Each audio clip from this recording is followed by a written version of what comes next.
మనం రోజు చూసే ఈ ప్రపంచం, ఈ మనుషులు, ఈ పరిస్థితులు ఇవన్నీ నిజంగా బయట ఉన్నాయా లేక కేవలం మనలోని నమ్మకాలకి, మన కాన్షియస్నెస్కి ఒక అద్దం లాంటివా? ఇప్పుడైనా ఆలోచించారా? మన లైఫ్లో ఏదైనా మార్చాలి అనుకుంటే మనం ఏం చేస్తాం? బయట ఉన్న సర్కమ్స్టాన్సెస్ని మార్చడానికి ట్రై చేస్తాం, మనుషులతో మాట్లాడతాం, కష్టపడతాం, పోరాడతాం. కానీ ఒక పవర్ఫుల్ ప్రిన్సిపల్ ఉంది. అది చెప్తుంది ఏంటంటే బయట ప్రపంచాన్ని మార్చాలంటే ముందు లోపలున్న ప్రపంచాన్ని మార్చాలి అని. అదే ది పవర్ ఆఫ్ అవేర్నెస్.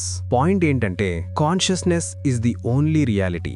అంటే మన చైతన్యమే అసలు నిజం, మిగతాదంతా దాని ప్రతిబింబం. మనం దేన్నైతే నిజమని లోపలికి అనుకుంటామో అదే మనకు బయట కనిపిస్తుంది. మనం నేను పేదవాడిని అని అనుకుంటే ప్రపంచం మనకు ఆ దరిద్రాన్ని చూపించే సిచ్యువేషన్స్ ని క్రియేట్ చేస్తుంది. నేను ఆరోగ్యంగా లేను అనుకుంటే అదే అనుభవానికి తీసుకొస్తుంది. దీనికి మూలమేంటంటే అయాం, నేను. ఈ నేను అనే పదానికి తర్వాత మీరు ఏం పెడితే అదే అవుతారు.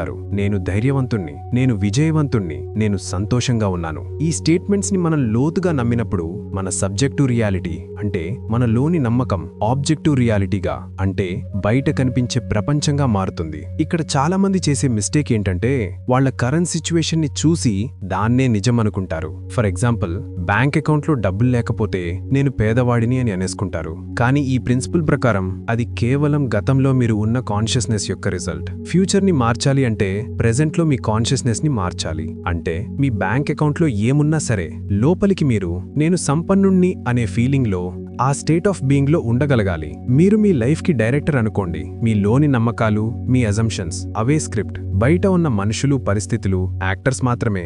వాళ్ళు మీరు రాసిన స్క్రిప్ట్ ని ఫాలో అవుతారు. స్క్రిప్ట్ నచ్చకపోతే యాక్టర్స్ ని తిడితే లాభం లేదు. స్క్రిప్ట్ మార్చాలి అంటే మీ అజంప్షన్ ని మార్చాలి. సో ఎలా మార్చాలి? ఏదైనా కోరిక ఉంటే దానిని ఎలా సాధించాలి? దీనికి ఒక సింపుల్ కానీ చాలా పవర్ఫుల్ టెక్నిక్ ఉంది. ఫస్ట్, మీకు ఏం కావాలో చాలా క్లారిటీతో డిసైడ్ అవ్వండి. ఉదాహరణకి, నాకు ఒక మంచి ఉద్యోగం కావాలి అనుకుందాం. సెకండ్, ఆ ఉద్యోగం వచ్చిన తర్వాత మీ లైఫ్లో ఏం జరుగుతుందో ఊహించుకోండి. ఒక చిన్న సీన్ క్రియేట్ చేసుకోండి. ఫర్ ఎగ్జాంపుల్, మీ ఫ్రెండ్ మీకు కాల్ చేసి congratulations on your new job అని చెప్పడం, లేదా మీరు మీ న్యూ ఆఫీస్లో కూర్చొని చాలా హ్యాపీగా ఫీల్ అవ్వడం. ఇంపార్టెంట్ విషయం ఏంటంటే ఈ సీన్ మీ కోరిక తీరిపోయింది అని చెప్పాలి. కోరిక తీరాలి అని కాదు, తీరిపోయింది అనే ఫీలింగ్ ఉండాలి. Third and most crucial step, ఫిజికల్గా మీ బాడీని రిలాక్స్ చేయండి. ఒక ప్రశాంతమైన చోట్లో కూర్చొని ఆర్ పడుకొని నిద్రకి ముందున్న స్టేజ్, ఆ డ్రౌజీ స్టేజ్, ఆ ముక్కు నిద్రలోకి వెళ్ళండి. ఎందుకంటే ఆ టైంలో మన కాన్షియస్ మైండ్ అంటే మన లాజిక్, తర్కం అంతా యాక్టివ్గా ఉండదు.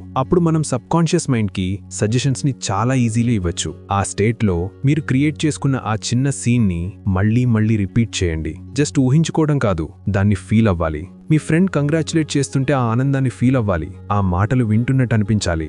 ఆ సీన్ని అంత నిజంగా అనుభవించాలి.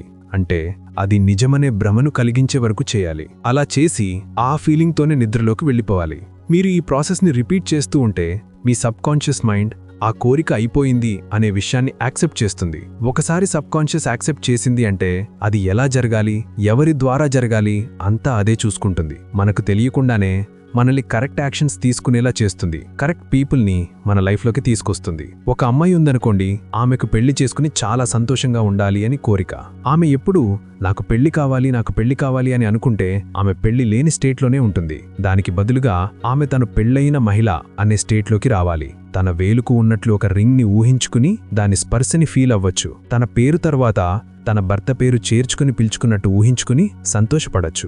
ఈ ఫీలింగ్లో, ఈ స్టేట్ ఆఫ్ బీయింగ్లో ఉండటం మొదలు పెడితే దానికి తగ్గట్టు పరిస్థితులు అనుకూలిస్తాయి. ఇదేదో మ్యాజిక్ కాదు, విష్ఫుల్ థింకింగ్ కాదు. ఇది ఒక లా ఆఫ్ అజంప్షన్. గురుత్వాకర్షణ శక్తి మంచివాళ్లకి చెడ్డవాళ్లకి అని తేడా చూపించదు కదా, అది అందరి మీద పనిచేస్తుంది. అలాగే ఈ లా కూడా మీరు ఏమనుకుంటున్నారు అనే దాని మీద మాత్రమే ఆధారపడి ఉంటుంది. మన కాన్షియస్ మైండ్ ఒక గార్డ్ లాంటిది. అది సెలెక్ట్ చేస్తుంది ఏం కావాలి అని. మన సబ్ కాన్షియస్ మైండ్ ఒక గర్భసంచి లాంటిది. దానికి మంచి చెడు తెలీదు. మీరు ఇచ్చిన ఐడియాని యాక్సెప్ట్ చేసి దానికి రూపం ఇస్తుంది. అందుకే మనం జాగ్రత్తగా మనకు ఏం కావాలో దాని మీద మాత్రమే అవేర్నెస్ని ఉంచాలి.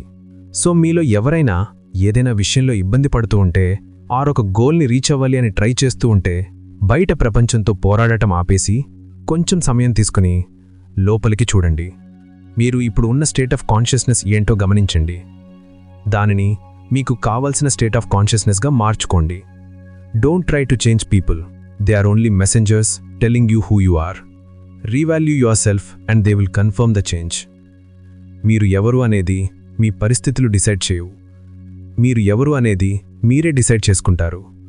ఒకసారి మీరు అది డిసైడ్ చేసుకున్నాక పరిస్థితులు వాటికవే మారిపోతాయి. అదే ది పవర్ ఆఫ్ అవేర్నెస్.